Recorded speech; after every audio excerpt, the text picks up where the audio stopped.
Now, in the previous video, we were discussing something about the VNTRs, right? So let us continue where we have left off. Now, if you look at this region, this blue regions here surrounding the VNTRs, there is something that is written about them. They are said as restriction endonuclease cutting sites. Means these areas are recognized by specific restriction endonucleases, which are a group of enzymes that cut the DNA at specific sites. Okay, now so this is one restriction endonuclease, this is the other one, this is the other one. Let us say all these three in three different individuals, we'll call them individual 1, individual 2 and individual 3. Now all these three enzymes are recognized by a specific restriction endonuclease, we'll call it as 𝐂𝐴R1. Now when I add 𝐂𝐴R1 onto this particular sequence here, and when I cut it, I am getting three different lengths. The same VNTR region and its flanking 𝐂𝐴R1 sites are cut by the restriction endonucleases because they digest the DNA, they cut the DNA, and I am getting three different lengths. This is one longer length, this is the shortest length, and this is the in-between length. So that means there is difference. There is what we call as difference in fragment length. Fragment length of VNTRs due to their variable number, and hence these are also called as RFLPs, RILFs, which is nothing but restriction fragment length polymorphism. So there is difference, there are multiple polymorphic variations in the fragment length which is coming through restriction. This the cutting of the fragments by restriction endonuclease, we call that method as restriction digestion. So due to restriction digestion, you are getting many fragments which are different in lengths, hence they are called as RFLPs. Okay, so this was identified by Dr. A.R. Wyman and Dr. R. White in the year 1980. And these RFLPs, they are different in every individual. That is because the length of the VNTR regions are different in each individual. The RFLPs are different for each individual. Obviously, the difference in length is what is creating the fragment length. And if the variable number is different, then the fragment length is also going to be different. And that became the key factor, the unique factor. The unique factor for what? For identifying a very unique and interesting technique called as DNA fingerprinting. It is the variable number and the associated variable length.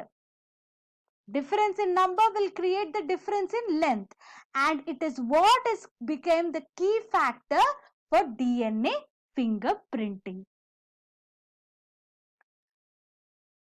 So, restriction fragment length polymorphisms are also called as variable tandem number repeats, as we have discussed, and the VNTS of two persons generally show variation, and hence you consider them as genetic markers. So what is the use of DNA fingerprinting then? Now, DNA fingerprinting is useful in identifying differences in some specific regions of DNA sequences, which are the repetitive DNA. The main purpose of DNA fingerprinting is to identify the uniqueness or the specific differences in the repetitive DNA. Specifically, we are calling the tandem repeats because they are small stretch of DNA repeats. Specifically, the sequence they were taking the sequences with high degree of polymorphisms. And when we are talking of sequences with a higher degree of polymorphisms, they are nothing but VNTRs, which are also called as the RFLPs. So we can say that the RFLPs are the fundamental technique which was involved in the DNA fingerprinting, and it was pioneered by Jeffries, a scientist called Dr. Jeffries from the Great Britain. Now, before we go into the understanding of DNA fingerprinting technique and how it can be used, let us see this hypothetical example where there are 16 bases. Okay, there are 16 bases which are acting as tandem repeats, that is, they are repeated 6 times. Okay, so let us see them. Okay, so if you count them, that's 6, correct? Let me show it to you once again. That's first, then again the same repeat adjacent twice, second repeat, then again adjacently third repeat, then fourth, then fifth, and then sixth. So 6 repeats that are arranged tandemly one after the other. So these kind of repeats which you see in GACT, these kind of repeats which are shorter and they are present in the cluster of 10 to 100 nucleotides. Okay, so here you are having 16 bases. So if the number of repeats include the number of nucleotides between 10 to 100, then these are called as mini satellites. And if the number is somewhere between 5 to 10, then they are called as micro satellites. And where is this word satellite coming from? In the previous video, I have told you about the density gradient graph, the satellite graph, the satellite region. So these are sequences present in that satellite region graph, that's peak. That's why they are called as mini satellites and micro satellites. And these mini satellites are the characteristic of every person's DNA, and that is what is used in DNA fingerprinting. Okay, so as we have discussed, the VNTRs of two persons differ in the number of tandem bases. Let us say if I have Mr. X here and I have another person called Mr. Y.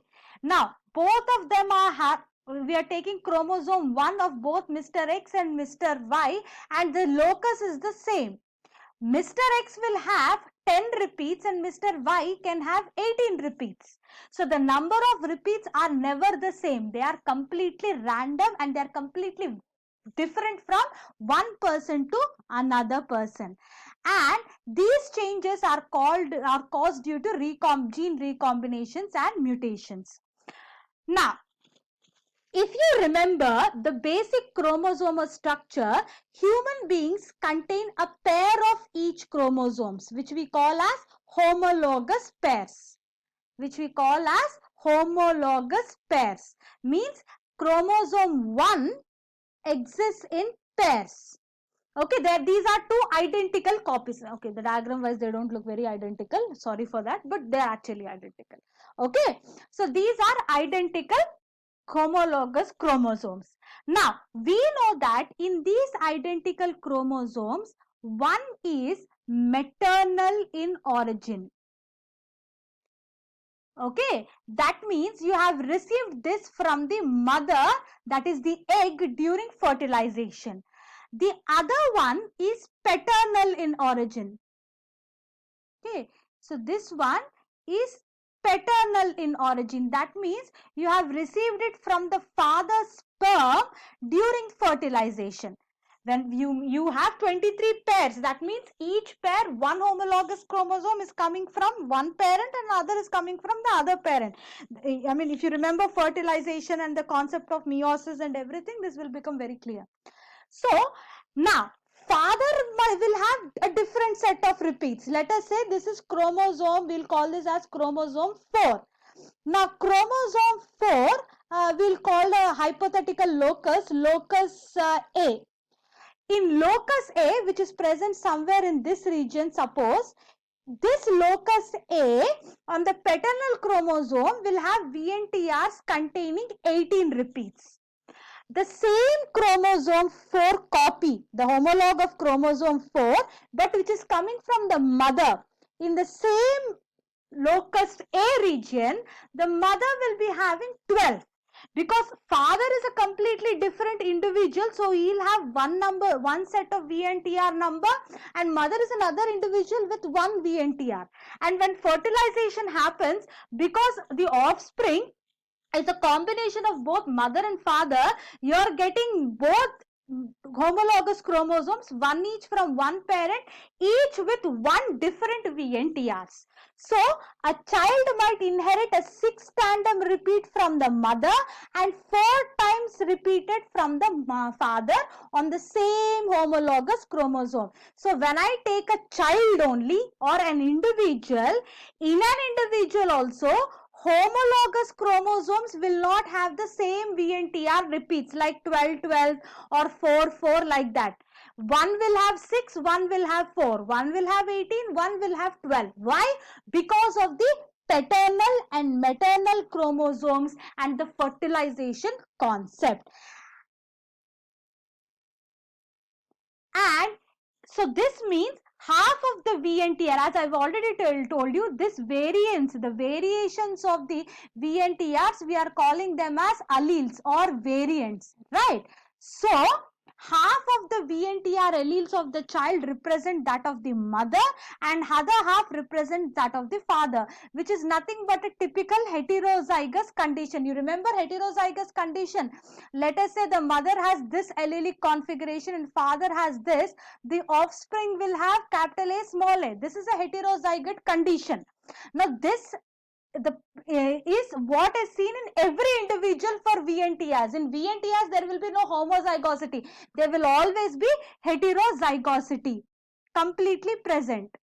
Okay, and this uniqueness or this tandem repeats via heterozygous condition became the basis for identifying the DNA fingerprinting.